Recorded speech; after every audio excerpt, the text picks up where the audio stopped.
ini untuk pertama kalinya aku main-main ke BPBD DKI Jakarta. Dan aku nggak sendiri nih, aku bersama dengan Michael Sitanggap dari BPBD Provinsi DKI Jakarta. Saya dengan Serepina Maida, salah satu dosen ilmu komunikasi Universitas Unpad. Dan saya Tegar Agustian Pamungkas dari TSC BPBD DKI Jakarta.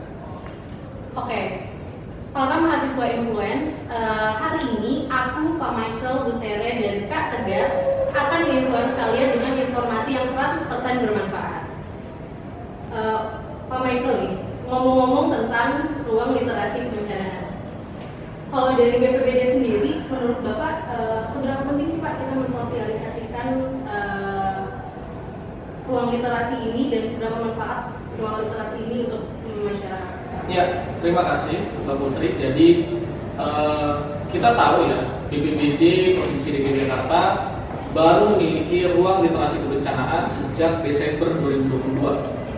Ruang literasi ini menjadi ruang literasi pertama di Indonesia yang dimiliki oleh pemerintah daerah yang menggunakan teknologi virtual reality untuk memberikan edukasi terhadap anak-anak di usia sekolah, misalnya TK, SD, SMP, ataupun SMA. Jadi nanti anak-anak akan datang di sana, diberikan edukasi, pemahaman seperti hiburan. Tetapi bukan berarti bencana dimaknai sebagai sesuatu yang menghibur, tetapi bencana dikemas dengan lebih menarik dan interaktif. Seni lah ya. Lebih seni, betul Bu. Nah, kenapa ini menjadi sangat penting? Karena kita tahu bahwa Indonesia, khususnya Jakarta, ini menjadi wilayah yang sangat rentan terhadap bencana. Dan kita perlu memberikan edukasi sejak dini kepada anak-anak kita dari usia TK, SD sampai dengan seterusnya, supaya mereka lebih paham dan lebih sadar. Karena kami di BPBD, juga di BNPB, itu kita punya moto yang namanya kita membangun budaya sadar bencana. Jadi dalam rangka, betul, dalam rangka membangun budaya ini, perlu adanya edukasi terhadap anak-anak kita supaya mereka lebih aware dan lebih tanggap terhadap apa itu bencana dan bagaimana memitigasinya. Seperti itu. Oke. Nah, kalau Bu Sere sendiri nih Bu, dari apa yang dijelasin Pak Michael tadi ya Bu ya, kalau misalnya targetnya ini kan kayak para pelajar, para anak-anak gitu, terutama dari kita sendiri lah Bu ya, para mahasiswa gitu. Nah, kalau dari segi akademik mahasiswanya sendiri nih Bu, ini seberapa penting sih Bu kalau untuk kita mensosialisasikan atau ikut turun untuk sosialisasi ini? Ya, tadi Pak Michael sebenarnya sudah menyampaikan sangat bagus, luar biasa buat kita semua ya. Makasih nih Pak Michael ya. Nah, mahasiswa memang harus dan lebih baik terlibat gitu, terlibat dalam kegiatan-kegiatan ini. Karena kenapa? Karena kita tidak tahu namanya bencana ya Mas Tegar ya. Iya, Kebetulan betul. mahasiswa saya ini Mas Tegar bisa memberikan edukasi nanti di tempat kita kan gitu ya, bisa mengunjungi kita juga gitu Pak Michael. Nah, kenapa mahasiswa itu saya sangat tertarik untuk terlibat di dalam kegiatan ini?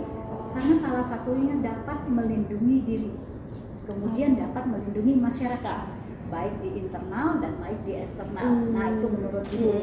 Namun yang kedua adalah keterlibatan untuk membantu menyosialisasikan itu sangat penting juga.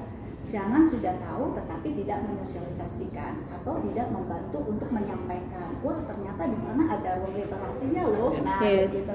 Di sana ada kantor pusatnya yang perlu kita banyak gali loh. Bisa berkunjung ke sana, ya kan? Karena saya tahu BPBD ini kan daerah-daerah yang bisa seperti ada 5 wilayah tadi ya Mas Tegar ya, 5 wilayah.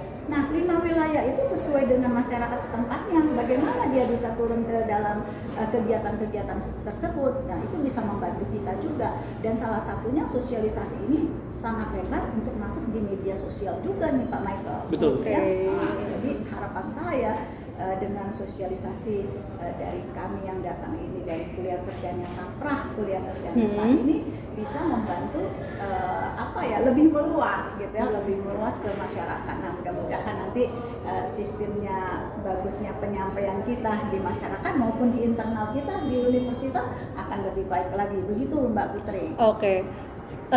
Aku setuju sih Bu yang tadi Ibu Sere bilang kayak mumpung ini tuh eranya digital ya Bu ya. Betul. Jadi semakin mudah teman-teman sebenarnya buat kita tuh kayak nge-influence orang-orang buat kayak sebenarnya udah dikasih wadah yang segampang itu ya Bu ya. Gitu. Nah, kalau dari ruang literasi ini nih Pak, Biasanya apa aja sih Pak kayak poin-poin yang disampaikan kayak gitu, dan apa aja fasilitas yang dimiliki atau fasilitas pendukung yang ruangan ini atau tempat ini punya gitu biasanya? Ya, jadi teman-teman kita karena masih sangat baru ya, belum ada genap satu tahun. Oh, baru banget ya, Oke. kita baru banget, dan saya sangat mengapresiasi teman-teman dari pra KKN Universitas Semputan Tular yang ingin mensosialisasikan ruangan kami, karena ini menjadi sangat penting juga karena kita di sana memberikan berbagai materi. Pertama, kita punya materi tentang bagaimana sejarah kebencanaan. Jadi bagaimana dari zaman dulu, bahkan dari zaman masih sebelum Indonesia merdeka sampai setelah Indonesia merdeka, itu kita memberikan sebenarnya seperti apa sejarah kebencanaan secara umum di Indonesia, khususnya di Jakarta. Kemudian nanti anak-anak akan dibawa ke ruang simulasi P3K. Oke, jadi stepnya itu dulu ya Pak Betul, ya? jadi nanti anak-anak akan mengikuti alur yang sudah ada di sana. Jadi pertama ada ruang P3K, bagaimana bisa tahu untuk menangani korban. Jadi first response ketika ada korban bencana seperti apa? Apakah memberikan nafas buatan, apakah memberikan pengobatan luka secara sederhana, nanti akan dijabarkan di sana. Kemudian setelah dari sana akan masuk ke ruang simulasi kebakaran. Berarti sudah tersedia fasilitatornya ya? Betul. Sudah. Jadi secara fasilitas alat dan juga orang itu sudah ada. SDM-nya udah ready. SDM sudah ada. Itu ada levelnya nggak tuh Pak? Kayak kan yang sosialisasi ini pasti kayak dari anak TK, SD, SMP. Nah itu ada levelnya nggak? Kayak misalnya untuk anak TK nih dia di step yang mana dulu gitu? Supaya lebih paham. Iya betul. Jadi memang karena kita menggunakan konsep VR, jadi nanti akan ada tingkatan yang sedikit berbeda treatmentnya antara anak yang usianya masih TK atau SD dengan SMP, SMA ataupun kuliah gitu ya. Tetapi nanti materi yang akan didapatkan sama, simulasi P3K, simulasi penanganan kebakaran, simulasi banjir, simulasi penanganan diri pada saat ruangan asap. Jadi nanti ada ruangan yang ada asap yang aman untuk manusia. Kemudian nanti terakhir ada kita sampai di ruang healing. Dan karena ini konsepnya literasi, maka kami sebelum melakukan edukasi itu ada pretestnya dulu. Kayak gimana tuh pretestnya? Jadi pretest kita kayak berikan sejumlah soal yang berkaitan dengan bencana. Nanti dia jawab dulu di situ. Setelah mendapatkan edukasi, dia harus jawab lagi post testnya. Oh, ada post testnya juga. Betul. Sehingga kita tahu apakah anak ini teredukasi sebelum dan setelah di ruangan literasi. Jadi melihat sejauh mana ya? Betul. Sejauh mana pemahaman anak-anak tersebut. Itu cukup menarik sih Bu. Iya. Terus tadi aku dengar ada ruang healing juga ya di Iya terakhir. betul. Jadi ruang healing ini menjadi ruangan terakhir setelah semua ruangan simulasi ini diikuti, di mana nanti anak-anak di situ akan sifatnya sesinya lebih interaktif ya. Artinya dari tenaga fasilitator dengan anak yang mengikuti simulasi nanti akan diskusi, tanya jawab, juga misalnya ada lagu-lagu atau jingle-jingle yang berkaitan dengan bagaimana awas terhadap gempa misalnya, ataupun hal-hal lain. Kemudian di situ juga ada alat-alat peraga, misalnya kita kayak main ular tangga tapi yang versi besar gitu ya. Jadi di situ juga nanti akan ada edukasi dan segala macam. Seperti itu. Oke. Wah, luar biasa ya. Ini aku denger tadi lumayan lengkap loh Bu fasilitasnya. Betul. Iya. Ini kalau dari mahasiswa sendiri nih Bu ya, kayak aku, Kak Tegar dan teman-teman yang lainnya, kita mensosialisasikan kayak kebencanaan ini untuk tanggap bencana, kan kita nggak punya fasilitas lengkap ini Bu. Iya betul. Pasti kayak kalau aku ngomong sama orang kayak kalian jangan gini-gini ya, nanti kalau misalnya ada bencana kalian harus ini ya, nanti kalau misalnya aku mengarahkan mereka, pasti kayak mereka tertarik nggak sih buat dengerin aku gitu. Itu ada nggak sih Bu kayak menurut Ibu nih ya, kayak hal yang mungkin kita bisa lakuin tapi orang tuh bisa tertarik gitu sama apa yang kita anjurin ke mereka? Ya mungkin salah satunya dalam teknik komunikasi yang penting ya. Teknik komunikasi kita bagaimana namanya komunikasi persuasif nih Pak Michael ya. Nah kebetulan kita ini ada di wadah ilmu komunikasi dan teknik yang berkolaborasi pada saat ini. Komputer sama public speaking kan bermain ya Pak Michael ya. Betul. Bagaimana mempromosikan, menyosialisasikan, kemudian pemahaman masyarakat terhadap kita. Contohnya di kampus ya. Kampus ini kan kita tidak punya alat yang lengkap ya Mbak Putri. Iya ya, betul. ya. Nah kita kan tidak tahu dengan kunjungan kerjasama kita ke BPBD ini Iya. lalu memberikan wawasan dan pencerahan kepada kampus ya, sehingga kampus pun bisa sedikit bisa menyediakan. Ya Menyediakan, kan? Dan betul. siapa tahu juga ada siap untuk penyediaannya dari BPBD ya ke kampus-kampus berapa bisa begitu kan Pak Michael? Mudah-mudahan ya, Bu, ya. Mudah-mudahan ya. Kita kan berupaya Ya, sampai ke betul. sana ya kan. Nah, namanya juga bantuan ya. Bantuan. Bantuan. Tetapi kan itu balik lagi kebijakan ya kan. Nah, tetapi upaya yang paling utama jangan kita karena tidak ada peralatan dan perlengkapan itu, maka kita mundur untuk menyosialisasikan. Mungkin dengan public speaking kita saja atau mungkin dengan cara diwajibkan kepada kampus itu mempunyai kayak seruna ya, kemudian dia punya apa kayak alat pemadam kebakaran ya kan.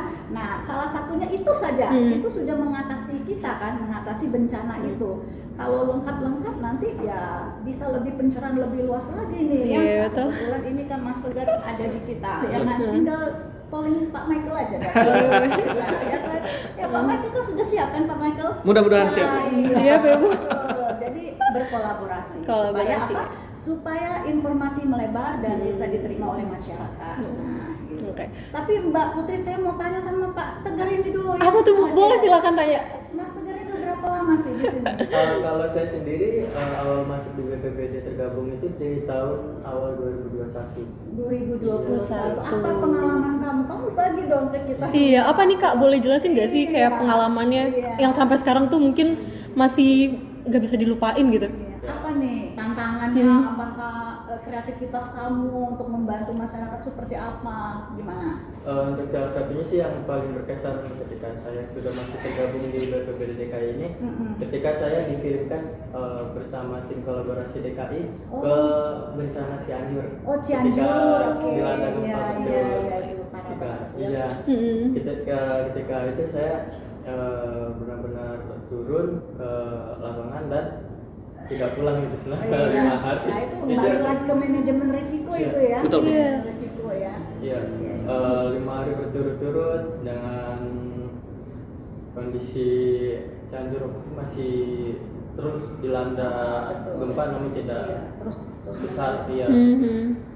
Dan tidur pun tidak tenang saat itu. Iya. Tapi sekarang sudah tenang ya di sini Iya. ya. Ini dari live action ya Bu ya? Iya, betul. Dari pengalaman saya Iya. saat bencana. Bagus. Nah, kepedulian kamu salut saya lihat. Oke, kalau dari BPBD sendiri tuh pernah ada kesulitan nggak sih Pak sejauh ini?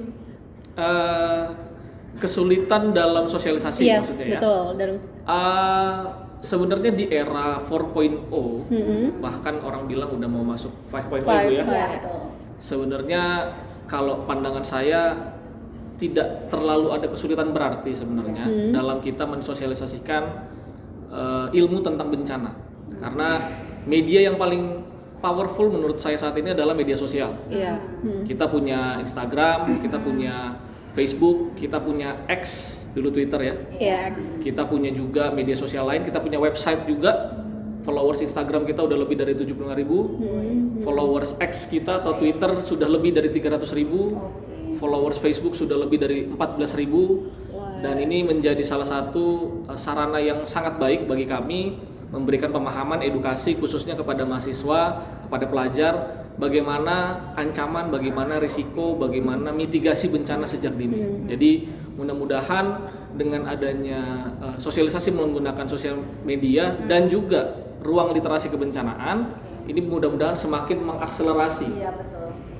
kebermanfaatan bagi masyarakat khususnya para kaum pelajar dan juga mahasiswa. Seperti itu. Oh, oke. Luar biasa ini. Ini keren banget loh teman-teman. Mantap. Oke, ini untuk Bu Sere dan Pak Michael nih. Kayak aku ya sebagai mahasiswa awam dan jujur aku baru tahu nih Pak ada ruang kayak gini karena baru juga kan tadi ya. Aku sebagai mahasiswa awam, ini kecuali Kak Tegar nih. Ini kita pengecualian ya. Ini kecuali Kak Tegar. Kayak misalnya terjadi bencana gitu ya, yang tadi bencana Cianjur. Kita sebagai mahasiswa tuh kadang kayak kesian ya Bu, aduh kita harus mulai dari mana nih? Kayak aku harus gimana ya? Kadang ada beberapa yang sebenarnya peduli, cuman nggak tahu harus mulainya tuh dari mana Bu, gitu. Jadi menurut Bu Sere dan Pak Michael gitu ya, apa sih yang sebenarnya harus kita lakukan? Pertama, apakah kita harus mengunjungi BPBD secara langsung, kayak kita bilang saya mau jadi relawan nih Pak, atau gimana step yang baik untuk dilakukan gitu? Ya, ke saya atau ke Iya, Bu Sere? Pak Michael dulu. Saya dulu, oke.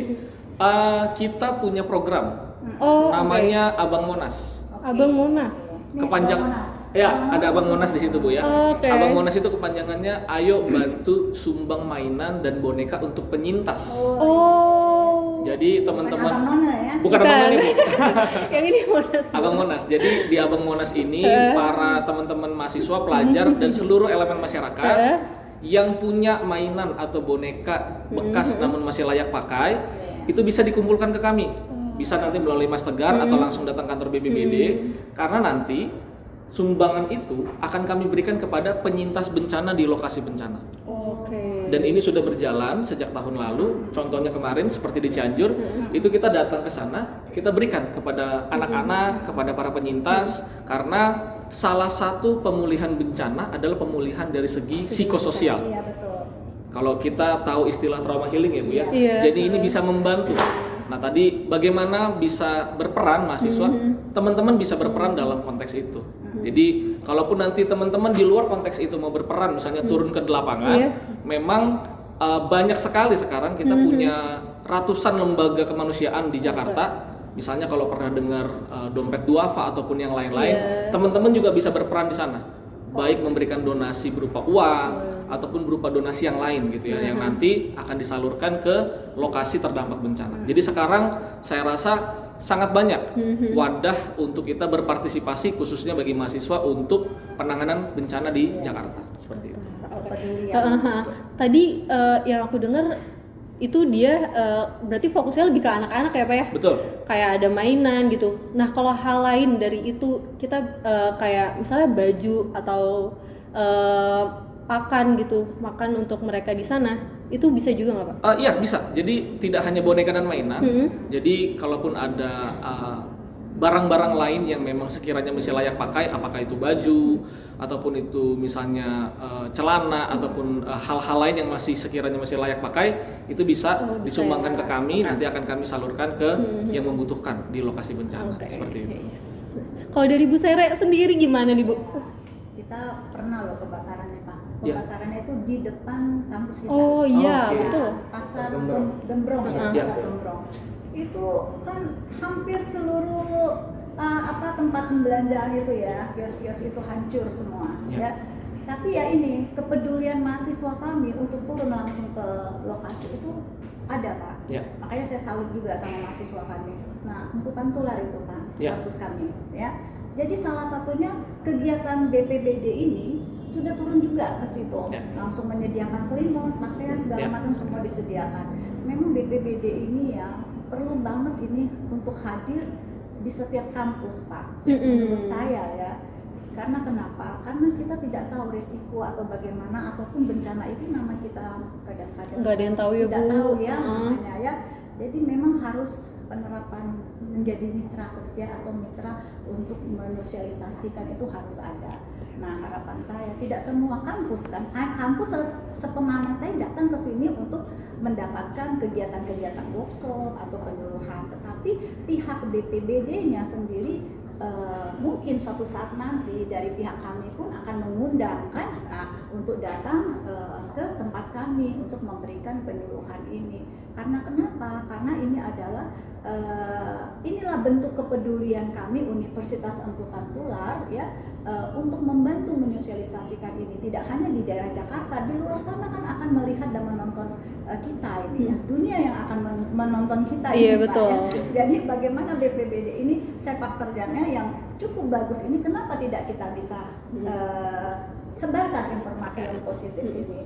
Jadi, oh ya Pak, ini saya juga mau tanya, kalau ada bencana terhadap misalnya contoh nih Pak ya, contoh salah satu rumah tetapi di dalamnya anak-anak disabilitas gitu loh Pak, misalnya netra atau apa ya, anak-anak difabel, itu bagaimana Pak? Apakah memang sudah ada pelatihan di sini atau memang tidak ada? Ya, jadi untuk para penyandang disabilitas ini dalam konsep penanggulangan bencana menjadi salah satu kelompok rentan yang perlu kami mitigasi sejak awal. Jadi sejak adanya peraturan tentang penyandang disabilitas, ini menjadi salah satu kelompok yang perlu kami mitigasi sejak awal. Nah, kami memang misalnya gini Bu, ketika ada kebakaran dalam satu rumah, ada penyandang disabilitas di sana, maka dalam kami menyediakan lokasi pengungsian, kami akan memetakan mana kebutuhan untuk penyandang disabilitas, untuk lansia, untuk kelompok rentan yang lainnya, dan kita akan fasilitasi kebutuhan khusus mereka. Karena kami juga berkoordinasi misalnya dengan dinas sosial, dinas sosial, kemudian kami juga berkoordinasi dengan dinas kesehatan misalnya, atau kami juga berkoordinasi dengan instansi lain, atau bahkan misalnya relawan ataupun dari unsur universitas ataupun unsur-unsur lain untuk pertama kali memberikan bantuan secara spesifik kepada penyandang disabilitas. Dan selain di tempat lokasi kejadian bencana, kalau Ibu kunjungi website kami di bpbd.jakarta.go.id, itu juga kami sudah menyiapkan tombol khusus untuk disabilitas. Artinya disabilitas, misalnya disabilitas yang berkaitan dengan penglihatan. Jadi kita sudah sesuaikan supaya mereka juga bisa menikmati informasi yang ada di website kita. Jadi upaya-upaya ini memang sudah kita lakukan karena tidak hanya bagi yang normal, tetapi juga disabilitas menjadi perhatian khusus bagi kami. Kayak anak-anak apa ya, mohon maaf itu ada ODGJ, kan Betul. mereka juga kan Betul. perlu menyelamatkan diri Betul. juga kan. Betul. Berarti tadi kalau Bapak menyampaikan tadi salah satunya adalah sudah siap untuk memberikan bantuan. Nah, apakah pihak dari BPBD ini sudah pernah atau mungkin dari Depsosnya atau institusi-institusi pemerintah yang panti-panti gitu ya, atau mohon maaf ya, yang menampung anak-anak difabel gitu ya, apakah sudah pernah mengunjungi atau memang pernah diundang nih Pak? Kita sudah dalam 2, 3 atau bahkan 4 tahun terakhir itu kita sudah turun ke misalnya lokasi panti-panti sosial. Panti-panti sosial. Atau misalnya rumah sakit jiwa. Kemudian lokasi-lokasi lain yang memang punya kebutuhan khusus terkait dengan disabilitas, itu kita sudah turun setiap tahun rutin untuk memberikan misalnya bagaimana teman-teman yang dengan disabilitas melakukan simulasi evakuasi gempa bumi. Berarti sudah ada upaya lah. Sudah ada upaya. Karena pasti di lokasi-lokasi yang spesifik tadi kebutuhannya akan berbeda. Misalnya ada yang menggunakan kursi roda atau ada yang menggunakan tongkat atau yang lain-lain. Bagaimana mereka mengevakuasi diri? Bagaimana mereka mengenali lingkungannya, jalur evakuasinya, titik kumpulnya? Ini kita sudah lakukan rutin setiap tahun. Betul. Waktu memberikan pelatihan itu apakah sudah ada fasilitator tersendiri ya Pak? Khusus betul, ya sudah betul, ada ya. Sudah ada. Mereka sudah paham sudah hal tersebut ya, terutama untuk SDM-nya yang di dinas-dinas tersebut atau panti-panti tersebut ya betul. Pak, yang terutama yang diberikan simulasinya ya. Wah, luar biasa nih Mbak ya. Ya, Tegar ya. Kamu harus bisa menyosialisasikan ini ya. Ternyata ada prioritas khususnya Bu. Dan aku baru tahu ternyata sejauh itu loh Bu, sampai ke website mereka pikirin juga. YouTube-nya ada nggak Pak? Kita YouTube-nya ada. Nanti teman-teman kalau mau nonton YouTube-nya BPBD, ada edukasi yang kita berikan, searching aja BPBD DKI Jakarta. Oke. Nih, teman-teman semua jangan lupa untuk subscribe pastinya. Itu berarti ini kan untuk tempat ini baru ya Pak, untuk ruang literasi ini. Betul. Untuk sosial medianya berarti juga belum begitu lama dong. Kalau untuk sosial media dedicated untuk ruang literasi memang masih baru. Masih baru loh Bu. Betul. Dan aku lihat di Instagram tuh udah lumayan besar Bu. Berarti interest orang tuh lumayan banyak Bu. Betul. Nanti teman-teman juga kalau punya Instagram boleh searching literasi BPBD DKI. Follow juga dong. Follow juga. Boleh juga follow Instagramnya BPBD karena di sana nanti kita akan kasih informasi-informasinya. Bapak juga jangan lupa Pak, kalau nanti kami mengikutin ya, Bapak juga harus mengikuti kami nih. Boleh Bu. Kreatif pembelajaran. Nah, nanti ini akan di-share di situ Pak. Dan YouTube kami kreatif pembelajaran. Ya kan? Jadi kita satu sama ya Pak. Siap. Oke. Bisa tegang. Iya Bu. Oke, Bu Sere, kalau dilihat dari segi akademiknya nih Bu ya, dari kita sendiri penting nggak sih Bu untuk sejauh ini gitu?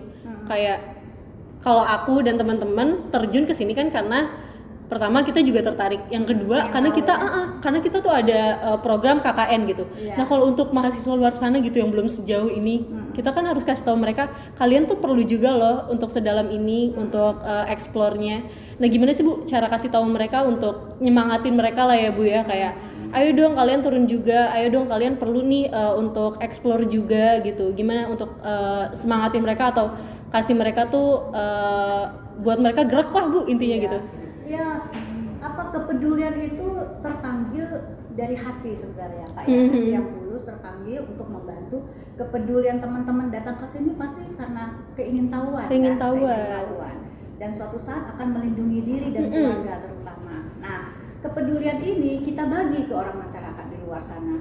Ayo kita sama-sama nih bangun Indonesia gitu kan. Yes. Nah, Indonesia yang bagaimana? Yang bersinergi, yang bersama-sama membangun hubungan yang harmonis ya Pak. Kolaborasi ya Bu ya. Apalagi wadah-wadah seperti ini kita manfaatkan dengan di era digital ya kan. Nah, suatu saat nanti kita tidak tahu dari kegiatan ini banyak orang yang mengikuti dan melihat gitu ya. Nah, ini kan salah satu bentuk pahala dari kita kan. Untuk apa? Ya karena kita sudah berbagi. Mungkin secara tidak langsung, dengan langsung kita ketemu sama orang susah untuk menangkap informasi ini. Karena kan yang pakarnya Pak Michael. Iya, ya bukan kan? kita ya Bu ya.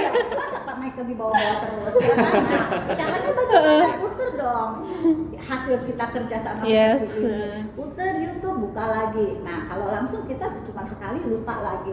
Nah, karena ada di era digital ini, maka tinggal klik langsung lihat Pak Michael langsung, ya kan? Okay. Nah, seperti itu. Jadi kita namanya kreatif dan inovatif. Betul. Ya, Betul. dan apapun yang bentuk bencana ini sudah jelas nyata di sini. Ada ruang literasi, kemudian ada Jakarta Siaga 112 itu tidak ada pulsa kan itu kan? Betul, gratis, Bu. Ya kan? Nah, Ria Bu ya. ya gitu kan tegar. Nah, iya. Keren banget loh Kak Fajar loh. Oke. Nah, kalau dari BPBD sendiri nih, kalau dari Pak Michael gitu ya, menurut Bapak tuh peran mahasiswa seperti apa sih Pak yang dirasa cukup membantu dan sangat membantu yang diharapkan gitu? Iya, tadi Bu Sere sebenarnya sudah mention ya. Saya dapat satu kata kunci tadi penyampaian Bu Sere. Apa tuh Pak? Peduli. Peduli akan bisa dihasilkan dengan banyak cara. Iya, betul. Bisa nanti terlibat dalam penanganan di lokasi kejadian bencana, terlibat tadi yang saya sampaikan, donasi ataupun hal-hal lain, ataupun men-share informasi di sosial medianya masing-masing terkait dengan edukasi penanggulangan bencana. Jadi kata kunci yang pertama sebenarnya tadi Bu Sere sangat baik ya, peduli. Peduli ya. Ketika teman-teman. kita peduli, maka kita akan mau untuk bergerak. Iya, terpanggil. Terpanggil. Betul. Oke, jadi ya intinya jangan diem aja nggak sih Bu? Iya dong. Betul. Gitu. Harus punya peduli juga karena banyak orang yang butuh juga di luar sana, ya kan? Betul. Gitu. Wah, ternyata banyak banget nih Bu Iya, maunya ada informasinya. Iya Bu. Ya, ada episode boleh. kedua ya. Oke. Ya banyak banget nih informasi yang udah kita kasih dari Pak Michael, Kak Tegar tadi kasih pengalamannya. Ternyata dia terjun langsung loh guys. Ya, terus dari Bu Sarai juga ternyata banyak hal yang bermanfaat gitu dari pembahasan ini. Nah, untuk para mahasiswa influence, kita nggak cuman pengen sosialisasi tentang BPBD ini nih Bu. Kita punya program lain ya Bu Saira ya. Boleh ini nggak sih Bu? Boleh dijelasin nih, kita promosi dikit ya. Boleh dijelasin nggak Bu? Silakan Bu. Iya, jadi ini adalah salah satu pra KKN seperti yang tadi saya sampaikan sama Pak Michael ya, bincang-bincang sebentar sebelum kita take ya. Kegiatan podcast ini adalah pra KKN. Kita melakukan kegiatan podcast untuk kegiatan di YouTube nanti ya. Kita share di YouTube, di IG ya. Kemudian nanti pada saat di KKN itu kita akan mengundang para anak-anak difabel ya untuk mengeksplor kegiatan-kegiatan kita berkolaborasi dengan Fakultas Teknik dan Fakultas Ilmu Komunikasi di mana nanti ada karya cipta rasa semi semuanya ada di situ ya. Di mana ada vokal ya, ada suara. Pak Michael jangan lupa datang nanti ya. Boleh Bu. Pak Tegar ya. Kita tunggu. Nah, kemudian nanti di situ ada pijit refleksi ya. Tetapi itu tidak saja dalam kegiatan mengeksplor saja, tetapi yang paling utama adalah ilmu yang mereka terima ini, mahasiswa terima ini, dia akan memberikan kepada anak-anak yang akan datang gitu ya. Kemudian pada masyarakat yang datang ke tempat kami, yang mudah-mudahan puji Tuhan Tuhan, ini semoga semua lancar ya, semua lancar di bulan Desember nanti Pak Michael. Oke, Bu. Ya. Nah, kalau tidak ada halangan, ya kami kembali mengundang Bapak ini ya Siap. hadir bersama kami. Mudah-mudahan ini menjadi wawasan baru juga buat nanti kita di. Nah, jadi nih buat kalian para mahasiswa influence, intinya nih yang bisa kita tangkap, kalian tuh jangan diem aja karena banyak banget hal yang bisa kita lakuin. Benar nggak Bu Sere? Iya betul. Karena mumpung masih muda juga, kita masih aktif nih Bu ya. Jadi kalau bisa harus bermanfaat bagi banyak orang. Iya, betul. Terus berbagi Ha-ha. pokoknya. Oke. Tabur tua ya pokoknya. Tabur tua ya Bu ya. Kita naburnya sekarang dong Bu, ya kan? Kita nggak tahu Nggak kan, tahu ya. buat anak kita mungkin ya Betul, kan. Bu. Ya. Mungkin dari pengalaman Bu Sere juga nih ya Bu, Iya. saat masih muda kalian tuh harus banyak explore, Iya, banyak lakukan betul. hal yang bermanfaat juga nih ya Bu ya. Iya, betul. Oke para mahasiswa influence, segini aja nih Bu sayangnya Iya, podcast nanti kita episode kali berikutnya Pak Michael ini. ikut bergabung sama Kita kita. bikin episode kedua. Iya. Kita ngomongin apa lagi nih Pak? Next ya Pak. Oke, buat kalian para mahasiswa influence, hari ini aku, Kak Tegar, Bu Sere, dan Pak Michael cukup ngasih kalian informasi sampai sini aja ya Bu ya. Iya. Tapi jangan sedih karena nanti bisa kita omongin lagi nih Bu. Mungkin Iya, kita akan Udah ada lama ya sama episode Pak kedua Michael. gitu ya.